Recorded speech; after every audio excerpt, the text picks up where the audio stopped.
So now we're going to shed some light on our star reporter here, Miley Cyrus, not to be confused with the lesser known Miley Cyrus. Really? Really. We deserve to, highlight, the rising stars in Queen's television. So Miley's in biology. She'll be graduating this year. Good for you, Miley. She enjoys rowing and MyBar in her free time. That's fascinating. It is. It is. So anyways, this week we have our own Queens Has That segment featuring Miley Cyrus.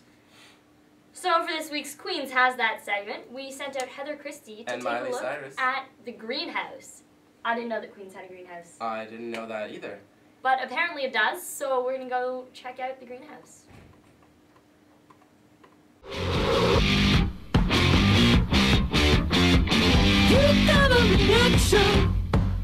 Heather Christie here in the Biosciences Complex at Queen's. Thanks for joining us on another installment of Queen's Has That. And today we're going to catch up with Dale Christensen, who runs the Queen's Greenhouse. You took a run on it. You took a run on it, turned it blue. As I was saying, the Phytotron is a computer-controlled plant research facility. We have about 180 species here.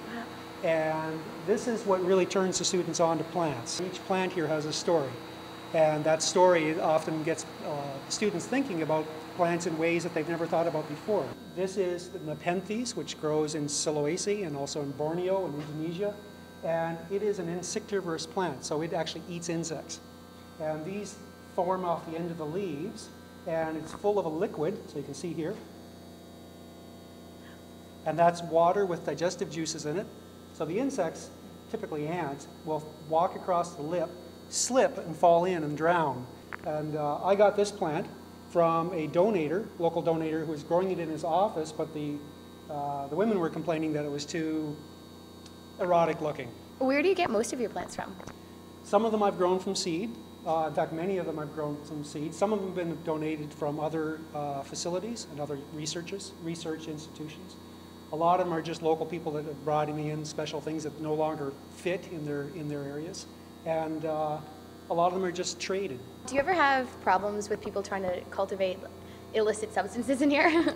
Not so much that, but we have had a lot of break-ins, and we actually had to install metal doors and locks and security systems because we had people coming up looking to steal things to help their pot growing enterprises. And we were losing timers. I actually lost my thesis that was on a laptop at one time. But then I got a phone call about a year later from the RCMP, and it turns out that they had made a bust, and they had crate loads of light bulbs and high-intensity lights. They didn't have my laptop, but they had a bunch of other things, so I said, sure. So in 10 years, I have never had to buy lights because the RCMP phoned me whenever they have a bust. One interesting thing we've had has just come in is the Queensias TVI. And this is a small little plant that a lot of people overlook, but it's very important to the local Queens environment, and people should take a very close look at it the next time they see it. So this is Queensias TVI. Well, there you have it, folks. Hopefully that will have planted the seed of excitement about the Queen's Phytotron for you, and you can come up here and check it out yourself. Thanks for joining us on Queen's Has That. I'm Heather Christie.